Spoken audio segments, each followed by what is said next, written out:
हा जिल्हा विकासापासून फार लांबलेला आहे। या जिल्ह्यात जे रनिंग खासदार होते यांनी या जिल्ह्यामध्ये कोणत्याच प्रकारचं काम या ठिकाणी आजपर्यंत केले नाही। म्हणजे ईडीचा धाक दाखवून भाजप सत्तेत येण्याचा प्रयत्न करते। यामध्ये एवढंच सांगू इच्छितो की ही फक्त हुकुमशाही आहे आणि या हुकुमशाहीच्या विरोधामध्ये असंख्य परिवर्तनाची लाट तयार झालेली आहे। मोदींच्या नावाने मत मागून जनतेची फसवणूक यांनी केलेली आहे। मोदींनी देखील जनतेची फसवणूकच केलेली आहे। म्हणजे 70 वर्षात काय केलं हा काँग्रेसला प्रश्न विचारणाऱ्यांनी, 10 वर्षात काँग्रेसनी कमावलेलं तुम्ही किती विकलं, काय शिल्लक ठेवलं, हे आता त्यांना विचारायची गरज सध्या आहे। ही निवडणूक फक्त आजच्या पुरती नाही, गेल्या 15 वर्षापासून आमचे खासदार साहेब हे निष्क्रिय खासदार म्हणून जनमानसांमध्ये त्यांची ओळख निर्माण झाली आणि त्याचा जो रोष आहे तो रविकांत तुपकर साहेबांच्या निमित्तानं या येणाऱ्या काळामध्ये मताच्या माध्यमातून दिसणार आहे। नाही असं आपण डायरेक्ट नाही म्हणणार काम केलं नाही, पण त्या माध्यमातून जसं काम दिसायला पाहिजे ते काम दिसत नाहीये।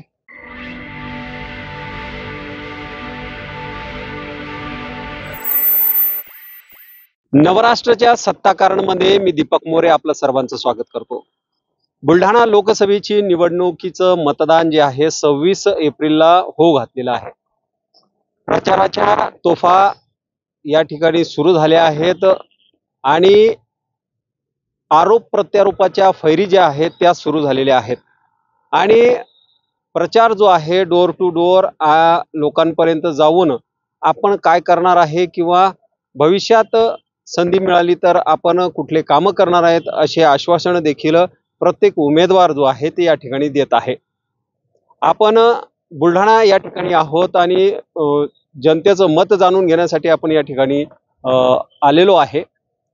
नागरिकांच्या काय नेमकं बुलढाणा जिल्ह्यातील काय नेमक्या समस्या बाकी आहेत, काय कामं झालेली आहेत, मागील 15 वर्षात काय कामं झालेली आहेत, भविष्यात कुठले कामं झाले पाहिजेत याबद्दल साधक बाधक चर्चा जी आहे ती जनतेशी आपण या ठिकाणी करणार आहोत। सर काय सांगाल, मागील 15 वर्षापासून खासदार आहेत प्रतापराव जाधव आणि ही निवडणूक कुठल्या मुद्द्याच्या आधारावर लढली जाणार आहे, कुठले मुद्दे पाहून आपण मतदान करणार आहे किंवा जनतेत काय नेमका संभ्रम आहे किंवा काय नेमकं जनतेची भावना आहे, काय सांगा? खरं म्हटलं तर मागील 15 वर्षापासून जो जिराऊचा हा जिल्हा आहे आणि हा जिल्हा विकासापासून फार लांबलेला आहे। या जिल्ह्यात जे रनिंग खासदार होते यांनी या जिल्ह्यामध्ये कोणत्याच प्रकारचं काम या ठिकाणी आजपर्यंत केले नाही व 15 वर्षे कोणत्याही जनतेला ते कोणाच्या संपर्कात राहिले नाही। कोणत्या गावात कुठे सुद्धा व्हिजिट त्यांची या 14-15 वर्षात नाही। खरं म्हटलं तर या जिल्ह्यामध्ये MIDC फार मोठा प्रकल्प असणे गरजेचं आहे। अनेक कामं या जिल्ह्याचे पेंटिंग आहे। हा जिल्हा हा मागासलेला आहे, शेतकरी आत्महत्याचा जिल्हा आहे। आज रोजी बुलढाण्यात अनेक ठिकाणी गार वगैरे झालेले आहे, अनेक शेतकऱ्याचे नुकसान झालेले आहे। येणारे उमेदवार जे कोणीही असतील परंतु कोणत्याही प्रकारचं शेतकऱ्यावर या उमेदवाराचं लक्ष नाही आहे। परंतु येणाऱ्या उद्धव बाळासाहेब ठाकरे यांच्या नेतृत्वात जी लोकसभा या महाराष्ट्रात लढल्या जात आहे आणि येणाऱ्या सर्वसामान्य जनतेचे कामं उद्धव बाळासाहेब ठाकरे यांच्या नेतृत्वात या ठिकाणी होतील अशी अपेक्षा आम्ही या ठिकाणी व्यक्त करतो। निश्चितच बुलढाणा जिल्हा हा शेतकरी आत्महत्याग्रस्त जिल्हा म्हणून ओळखला जातो आणि मागासलेला जिल्हा म्हणून देखील याचं नाव जे आहे ते वर येतं आहे। हे मागासलेपणाचं नाव हे पुसावं यासाठी देखील या ठिकाणी अपक्ष उमेदवारी या ठिकाणी दाखल केलेली आहे। वन बुलढाणा मिशनचे संदीप शेळके यांनी देखील त्यांचे काही प्रतिनिधी आहेत त्यांच्याकडून जाणून घ्या त्याचे नेमकी काय भूमिका असणार आहे। व काय सांगाल, काय भूमिका असणार आहे आणि निवडून आल्यानंतर काय कामं केली जातील आणि काय अपेक्षित आहे तुम्ही? आता खऱ्या अर्थानं ही वेळच नाहीये की इतरांवर टीका करायची, कारण आपण कोणाला टीका करणं, कारण जनता हुशार आहे, जनतेला माहिती आहे कारण काय जोर जबरदस्ती चालू आहे। एक सगळ्यात महत्त्वाचा मुद्दा सांगतो, मागच्या वेळेस तुम्हाला 2014 मध्ये शिंगणे साहेब आणि खासदारांची लढत होती आणि आता यावेळेस जेव्हा खासदारांना वाटलं की आपण पडतो म्हणून खासदारांनी शिंगणे साहेबांना जोर जबरदस्ती करून त्यांच्याकडे खेचलं।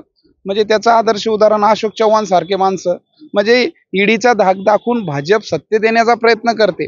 यामध्ये एवढंच सांगू इच्छितो की ही फक्त हुकुमशाही आहे आणि या हुकुमशाहीच्या विरोधामध्ये असंख्य परिवर्तनाची लाट तयार झालेली आहे आणि या परिवर्तनाच्या लाठीमध्ये युवा चेहरा, युवा उद्योजक आणि तरुण चेहरा, बगर व्यसनी सुशिक्षित नेता म्हणून माननीय संदीपदादा शेळकेंची पसंती हा जिल्हा करेल. नक्कीच परिवर्तनाची लाट ही संदीपदादांच्या बाजूला जाणार आहे. संदीपदादा जर खासदार झाले तर संदीपदादा जे खासदार झाले तर त्यांचं एक मोठं व्हिजन आहे, ते MIDC जिल्ह्यामध्ये MIDC उभारल्या पाहिजे, हे त्यांचा सगळ्यात महत्त्वाचा मुद्दा आहे. त्यांचं म्हणणं आहे समृद्धी महामार्गासारखे मार्ग तर झालेच पाहिजे, परंतु देश कृषीप्रधान आहे, तर त्या शेतकऱ्याच्या सर्व पांदन रस्ते झाले पाहिजे, जेणेकरून शेतकऱ्याला त्रास होणार नाही. या ठिकाणी स्त्री शक्ती केंद्र उभारलं पाहिजे. जे खेड्यातले लोक पुणे मुंबई सारख्या ठिकाणी नोकऱ्यासाठी जातात, अशा लोकांना इथेच MIDC मध्ये नोकऱ्या उपलब्ध करून दिल्या पाहिजे. शेतकऱ्याच्या बांधावर खत उपलब्ध करून दिलं पाहिजे. अशा विविध योजना माननीय संदीपदादा शेळके खासदार झाल्यानंतर करणार आहे.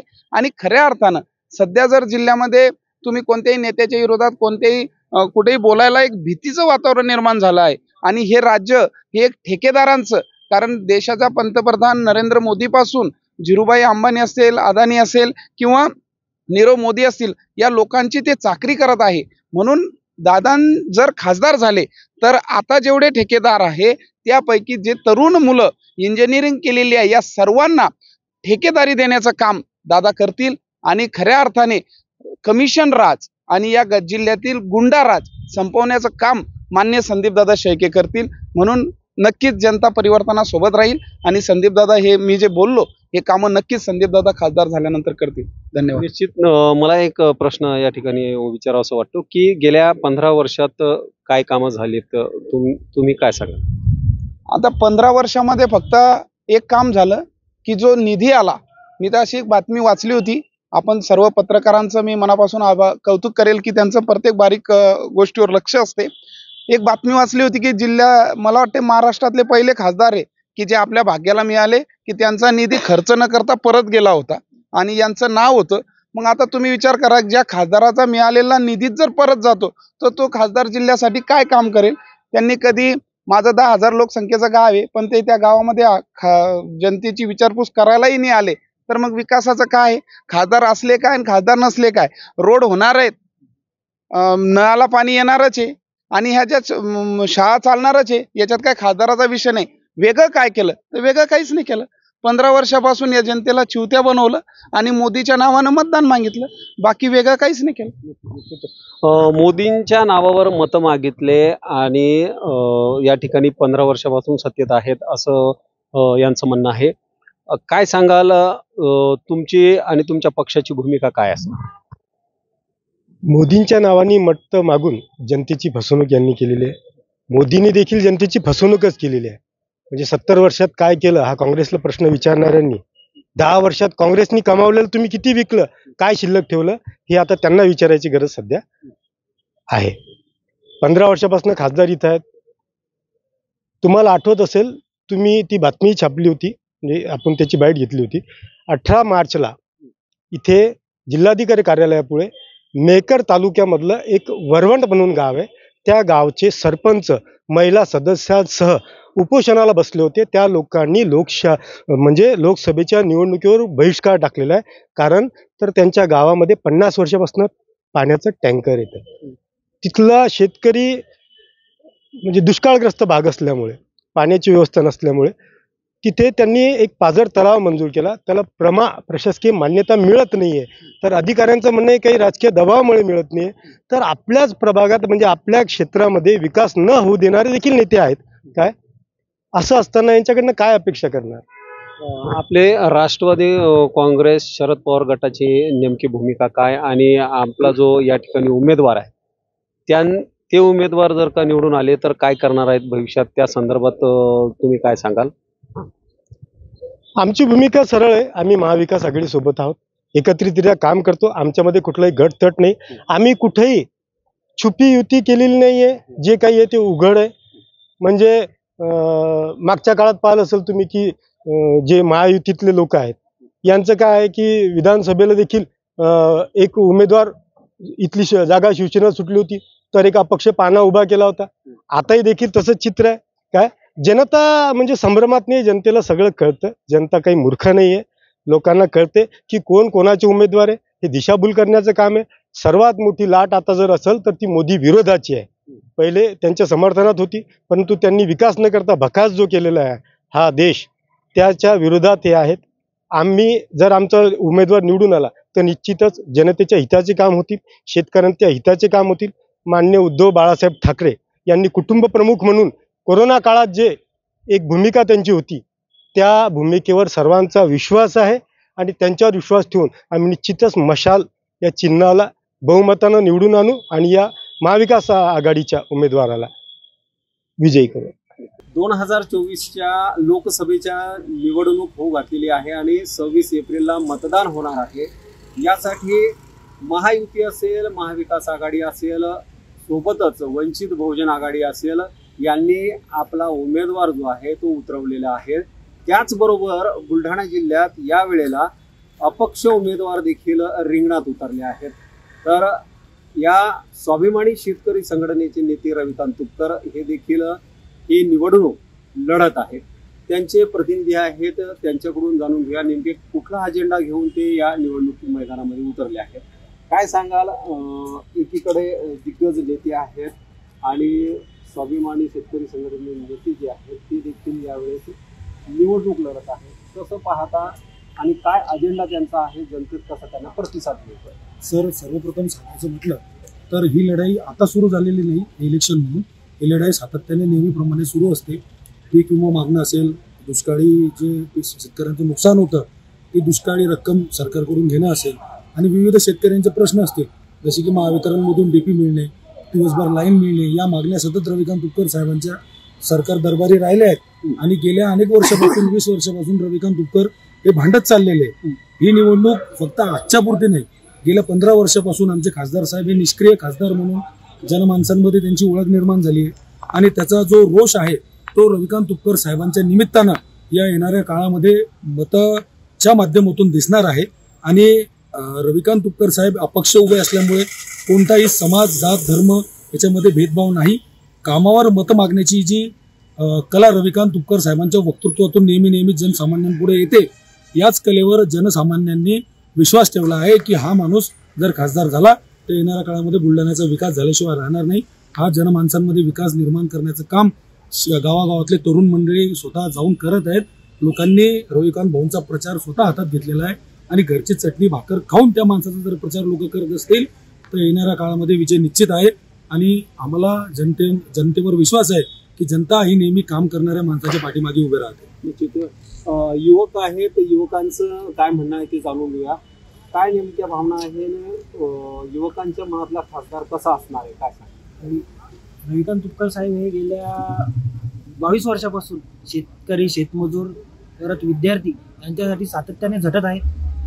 मागे 2016 पुण्याला मोर्चा झालेला होता. तिथे UPSC आणि MPSCचे वयोमर्यादा ही कमी होती, त्यामुळे काही विद्यार्थी बाद झाले होते. त्यांनी तिथे कंटिन्यू 15 दिवस आंदोलन करून तिथली वयोमर्यादा ही वाढवली होती. आणि विद्यार्थ्यांसाठी कोणती स्पर्धा परीक्षा असो, शाळेकरी, ट्युशन त्यांच्यासाठी सातत्याने झटत राहतात. आणि आम्ही सर्व युवक त्यांच्या पाठीमागे उभे आहोत आणि आम्हाला एक युवा खासदार म्हणून हे रविकांत तुपकरच अपेक्षित आहे. या ठिकाणी शेतकरी असतील, सुशिक्षित बेरोजगार असतील किंवा स्पर्धा परीक्षेचे जे तयारी करणारे विद्यार्थी असतील, यांचा देखील वाढता पाठिंबा या ठिकाणी दिसतोय. अजून तुम्ही काय सांगाल? युवा आहात, युवकांचे नेमके प्रश्न काय आहेत त्याबद्दल काय? मला युवकांचे प्रश्न असे आहेत, आम्ही स्पर्धा परीक्षेची तयारी करतो. शेतकऱ्याचा मुलगा आहे. या बुलढाण्यात अशी कोणतीच अभ्यासिका नाही आहे की जी खासदार साहेबांनी दिली नाही. खासदार साहेबांचं काय काम होतं आतापर्यंत की बुलढाण्यात सुशिक्षित अभ्यासिका असावी विद्यार्थ्यांसाठी, पण असं काही नाही. बुलढाण्यात कोणत्याच प्रकारची अभ्यासिका नाही, कोणत्याच प्रकारचे क्लासेस नाही. आम्हाला कोणत्याच प्रकारचे म्हणजे त्यांच्याकडून थोडासा आम्हाला काही पाठिंबा आतापर्यंत मिळालेला नाही. आणि एक सर्वसामान्य शेतकऱ्याचा मुलगा आहे. आतापर्यंत आमच्या मायबापाच्या डोळ्यात जर शिवण्याचं काम केलं असं तर इथे ह्या प्रस्थापित नेत्यांनी केलं. आणि 22 वर्षापासून शेतकऱ्यांना जर रविकांत तुपकर साहेब त्यांना आमच्या बापाच्या डोळ्यातलं आश्रू पुसण्याचं काम केलं. आतापर्यंत शेतकऱ्यांना रविकांत तुपकर साहेब यांनी आमच्या बापाच्या डोळ्यातलं अश्रू पुसण्याचं काम त्यासाठी केलं. काही ना काही तर आमच्या आईवडिलांच्या म्हणजे कोणत्याही आंदोलनातून असून कशातून का असून आमच्या आईवडिलांच्या हातात दोन पैसे देण्याचं काम जर केलं असं ते रविकांत तुपकर साहेबांनी काय सांगाल मागील 15 वर्षात कुठले कुठले कामं झालेली आहेत आणि काय अपेक्षित होतं, आणि तुम्ही युवा आहात, युवकांचं नेमकं मत कोणाकडे जाणार आहे आणि युवकांच्या मनातला खासदार कोण असणार? सर्वप्रथम सर्वांना जय शिवराय, जय भीम. या ठिकाणी आता लोकसभेचे म्हणजे संसदेचे सर्वोच्च सभागृहाचे इलेक्शन होत आहे. याच्या माध्यमातून एक सामान्य नागरिक म्हणून आमची भावना ही आहे की जनतेच्या मनातले प्रश्न समजून घेणारा, शेतकऱ्यांच्या प्रश्नावर बोलणारा आणि सुशिक्षित, नुसतं शेतकरीच नाही तर इथं असणारे सुशिक्षित बेरोजगार, असणाऱ्या वाढती महागाई, वाढणारी गुन्हेगारी पार्श्वभूमी आणि अनेक अशा घटना आहे ज्या दिवसेंदिवस वाढत चाललेल्या आहे. बेरोजगारी भरपूर प्रमाणात वाढली आहे, महागाई भरपूर प्रमाणात वाढली आहे आणि विकासाचा बॅकलॉग, विकासाचा अवशेष मतदारसंघात तुम्हाला प्रत्येकाला दिसून येतोय. मी जरी बोलणारा असलो तरी माझ्या माध्यमातून सगळ्यांच्या तोंडात हीच एक गोष्ट आहे की विकासाचा बॅकलॉग या मतदारसंघात आहे. तो भरून निघण्यासाठी जो विकासाच्या दृष्टिकोनाने विकासावर बोलल तो आमच्या मनातला खासदार राहील. कोण विकास करेल असं तुम्हाला वाटतं? आता ते आपल्याला 4 जूनला येणाऱ्या म्हणजे 26 एप्रिलला इलेक्शन आहे आणि 4 जूनला निकाल आहे. त्या निकालाच्या माध्यमातून माहीत पडेल. तुम्हाला वाटते का मागील 15 वर्षात कुठले कुठले कामं जे आहेत जिल्ह्यात झालेली आहेत? सांगण्यासारखं असं भरीव काम तर दिसत नाहीये, परंतु 15 वर्षातला विकासाचा प्रचंड बॅकलॉग या मतदारसंघात दिसतोय. म्हणजे विद्यमान खासदारांनी काम केलं नाही असं तुम्हाला म्हणायचं? नाही, असं आपण डायरेक्ट नाही म्हणणार काम केलं नाही, पण त्या माध्यमातून जसं काम दिसायला पाहिजे होतं ते काम दिसत नाहीये. विकासाचा बॅकलॉग दिसतोय. युवकांसाठी काय केलं पाहिजे जिल्ह्यात, तुम्हाला काय वाटते? युवकांसाठी साहेब, युवकांसाठी सर्वात महत्वाचं आहे म्हणजे इथं युवकाला कामधंदेच नाहीये. युवक हा बेरोजगार आहे. तर युवकासाठी मोठ्या प्रमाणात रोजगाराच्या संध्या निर्माण झाल्या पाहिजे. MIDC इथं आली पाहिजे. रेल्वेच्या माध्यमातूनही इथं युवकाला रोजगार भेटल आणि रोजगाराचा जो अवशेष आहे तो अवशेष निवळ इथं संपून जाईल. आणि इथं जर पाहिलं तर आजचा युवक बुलढाण्याचा पुणे, मुंबई आणि या मेट्रो सिटीत जाऊन राहतोय. जर तो इथं त्याला काम भेटलं तर त्याला जो काही पगार मिळेल तेवढ्यात त्याचं इथं भागल, कारण तो त्याच्या घरचं घर आणि त्याच्या शहरात राहून तो त्याचा प्रपंच आणि उदरनिर्वाह रोजगार करल. तुम्ही जसं म्हणता रेल्वे महामार्ग जो आहे, खामगाव जालना महामार्गाचं जे आहे, केंद्र सरकारनं देखील हिरवी झेंडी दिली असून याचा महाराष्ट्र सरकारचं जे कॉन्ट्रीब्यूट होतं ते देखील दिलेलं आहे आणि तो प्रस्ताव पास झालेला आहे. मग भविष्यात रेल्वे दिसल का, तुम्हाला काय वाटतं? दिसेल का हे तर साहेब पुढाऱ्यावर आहे. सामान्य माणूस याच्यावर सांगू शकत नाही दिसेल का, परंतु ही हिरवी झेंडी याच्या अगोदर जर सांगायचं म्हणलं 2 वेळेस दाखवेले, पण काम दिसत नाहीये, काम झालेलं दिसत नाहीये. आणि त्याच अनुषंगाने जर आपण गेलो संभाजीनगरला ते एअरपोर्ट दिसतंय. संभाजीनगर आपल्याजवळ हाकेच्या अंतरावर आहे. इकडं अनेक बुलढाण्याच्याच दर्जाच्या शहरात एअरपोर्ट झालेले दिसतं, पण बुलढाण्यात विमानतळही नाही. त्या अनुषंगाने जो 21व्या शतकात जो विकास व्हायला पाहिजे तो बुलढाणा शहरात दिसत नाहीये. आपल्या सोबत या ठिकाणी बोलण्यासाठी महायुतीचे या उमेदवार जे आहेत त्यांचे प्रतिनिधी आहेत. काय सांगाल, यावेळेस कुठले मुद्दे घेऊन आपण जनतेत जाणार आहात आणि जनतेला तुम्हाला आता सध्या कसा प्रतिसाद मिळतो? माननीय नरेंद्रभाई मोदी यांनी 10 वर्षात जो विकास केलेला आहे त्या विकासाच्या बेसवर आम्ही जनतेमध्ये गेलेलो आहे आणि जनतेचा एकदम उत्तम प्रतिसाद आम्हाला लाभलेला आहे. आणि आम्हाला खात्री आहे की आम्ही जास्तीत जास्त मतांनी माननीय खासदार माननीय प्रतापरावजी जाधव हे परत एकदा 4थ्यांदा लोकसभेवर निवडून जातील ही आम्हाला अपेक्षा आहे. कुठंतरी जनतेत नाराजी असल्याचा सूर देखील येतो आहे. त्या संदर्भात भाजपाच्या वतीनं काय नेमकं केलं जात आहे की मोदीजी आहेत, मोदीजींनी केलेले कामं आहेत ते जनतेपर्यंत कसे पोहोचवत आहेत? जनतेमध्ये पोहोचवण्यासाठी आम्ही बूथ लेव्हलला आम्ही काम करतो आहोत.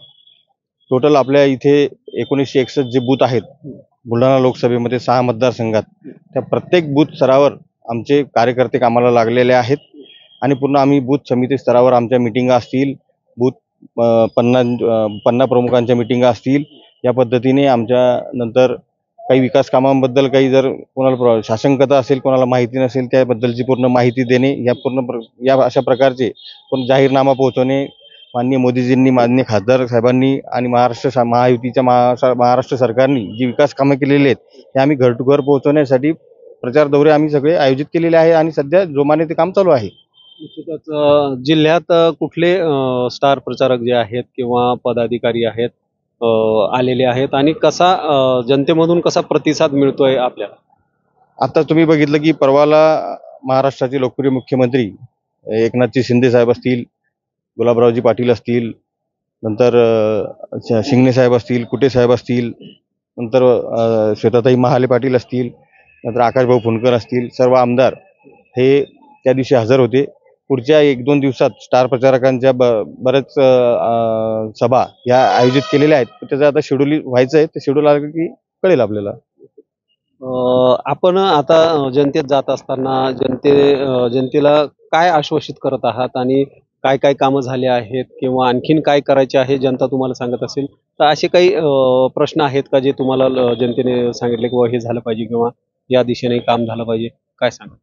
ज्यावेळेस आम्ही जनतेमध्ये जातोय त्यावेळेस जर काही ठोस कामं दाखवायचीच असतील आपल्याला तर ज्या पद्धतीने आपण रोड इन्फ्रास्ट्रक्चरचे कामं झालेले बघतो, नंतर किसान सन्मान निधीचा जो निधी आपण शेतकऱ्यांपर्यंत पोहोचवतोय, अशा प्रकारच्या उज्ज्वला गॅस योजना असेल, अशा बऱ्याचशा योजना ज्या आहेत किंवा आयुष्यमान योजना असेल की ज्या आरोग्याच्या डिपार्टमेंटमध्ये आपल्याला बऱ्याचशा लाभदायक आहेत, अशा योजना घेऊन आम्ही नागरिकांपर्यंत, शेतकऱ्यांपर्यंत, युवकांपर्यंत जात आहोत आणि त्याचा आम्हाला पॉझिटिव्ह रिस्पॉन्स आहे.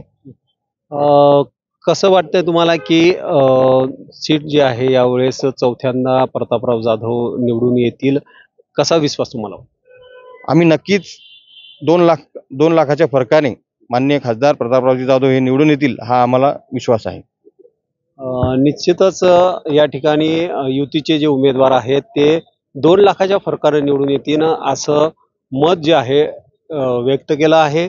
परंतु 26 तारखेला मतपेटीत मतदान बंद झाल्यानंतर 4 जूनला नेमकं कोण खासदार होणार हे येणारा काळच ठरवणार आहे.